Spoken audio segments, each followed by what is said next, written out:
bet you're curious how we're going to turn this painting into this wallpaper design we have over here on the right. Will you stay tuned because we are going to do that today. And usually I do all of my designing with Procreate on an iPad, like these little things that you're seeing on the screen. And I thought today we would get out some paints and have a little bit of fun. So that's what we're doing. Now you're going to see me use paints, pencils, some gel markers, just a lot happening over here. I like to do some mixed media things just to give it a little bit of pop. Now there are a few other steps that you're going to need to do because you're doing this by hand and you're not doing it digitally. Don't worry, I'm going to walk you through that, but you may be kind of like me where at the end of the day you might like the digital better. So here we go. We actually have to cut our painting in half right down the middle there. This is an 8x8 and I cut it into 4x4s, and the outer edge is going to now become the inner. Do you see what I did there? Pause, rewind. We're going to flip it and then we're going to do little squares. So these are now 4x4 squares instead of one 8x8 square. And once we have this all put together, like I said, the outside becomes the inside. It's weird, I know. We're going to flip it and we're going to tape it. This is all going to make sense eventually. So we're going to tape it very gently, and I just use washi tape because it comes off really easily. Now what you might want to do, and what I did, is before I cut, I went ahead and got a picture. I went ahead and scanned it just in case I cut it wrong or I did something wild and crazy. I would still have the original if I needed to. This is what it looks like now. Now you're going to see the watercolor paper texture in the background and it looks kind of like a hot mess, and that's fine. I'm going to walk you through what it takes to make it not look like a hot mess and how we can make it look good on wallpaper. All right, so you have scanned your image in, and if you want to adjust any of this, you can come up here to, it's just scanned in on my computer to preview. So I can come up here into tools and I can say adjust color. I can adjust the size if I need to, but you can, of course, play with these different levels to get it a way that you want. And you can bump up the contrast if you want things to be more vibrant. You can do whatever you want. Now, once you have that, you're going to save that image and you want to go over here to remove your background. So this is remove.bg/upload. Come here and you're going to upload that image.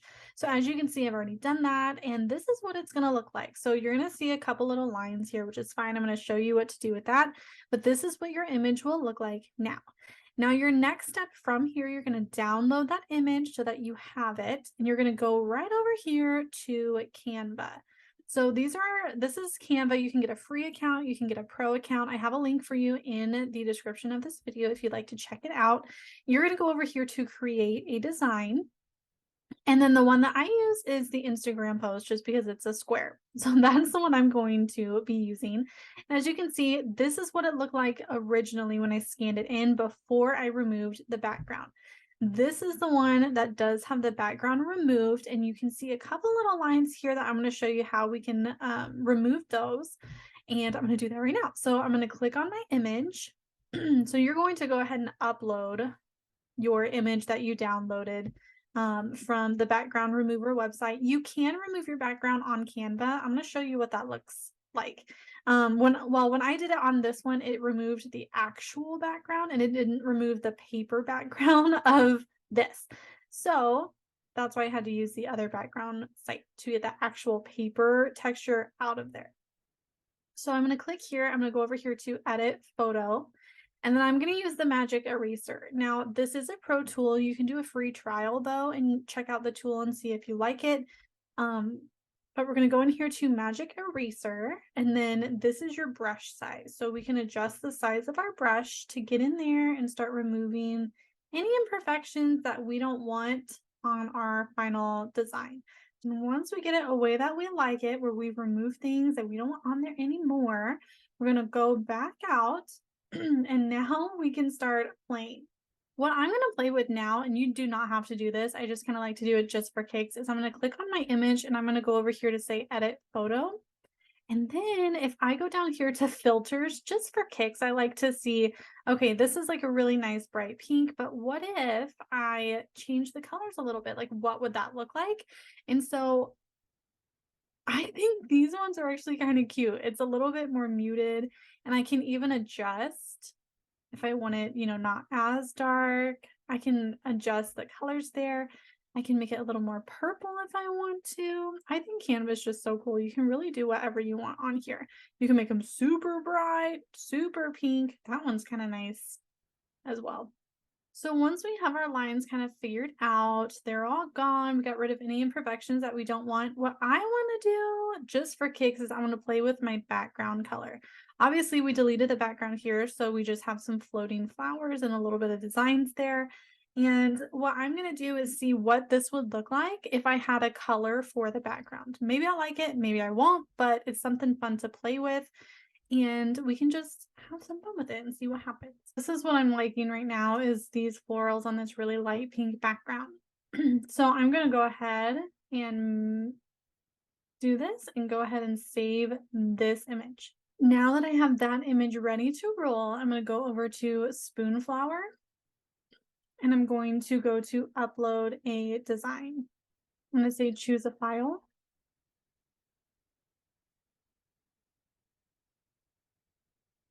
And it's going to show you right here, it has to be less than 40 megabytes and 150 DPI is recommended. So keep that in mind when you're downloading your image. And then these are the styles or the formats of your image. You can have GIF, JPG, PNG. We're going to say, yes, I own the rights to this because I made it. And I'm going to say upload. I'm going to go over here to wallpaper because that's the one we're doing today. Now, what you're going to see is me playing with this design a little bit. And I started thinking, like, what if I just took one of the flowers that I really like and I morphed that into some sort of pattern? And so I'm playing with it on Canva to see what I can do. And I'm going to end up cropping one of the flowers that I really like. I'm going to go ahead and crop it down. And then we are going to experiment and see how that ends up looking on either fabric or wallpaper. Here we go. Flower.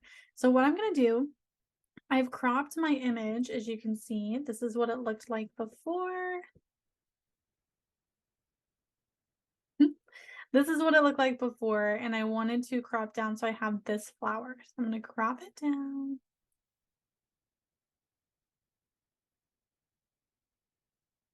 And then I can go in here to edit photo, magic eraser.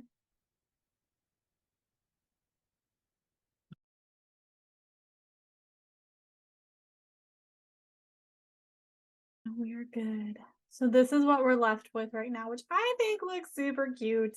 And I can actually might go back in and clean up this flower a little bit, but we have something to start with, which is awesome. All right, so I have my flower. And what we're going to do is I'm going to take this flower right on over to Spoonflower. And now we're going to go through the whole process again and we're going to upload this and see what that looks like on Spoonflower. But really, you guys can play with this as much as you want to, see what works for you, see what doesn't. And you may be like me, where like I love painting, I love doing all of those things with my hands, but when it comes to something like this, where I'm wanting to put on a product, I personally like more of the digital look. And you can get really amazing, unique brush strokes and styles and stuff on Procreate and doing them digitally. But I wanted to do this process one for myself because I think it's really interesting and it was cool to do and fun. And I wanted to show you that you guys can do it too. So just go out, explore, experiment, and I will see you in the next video. Bye!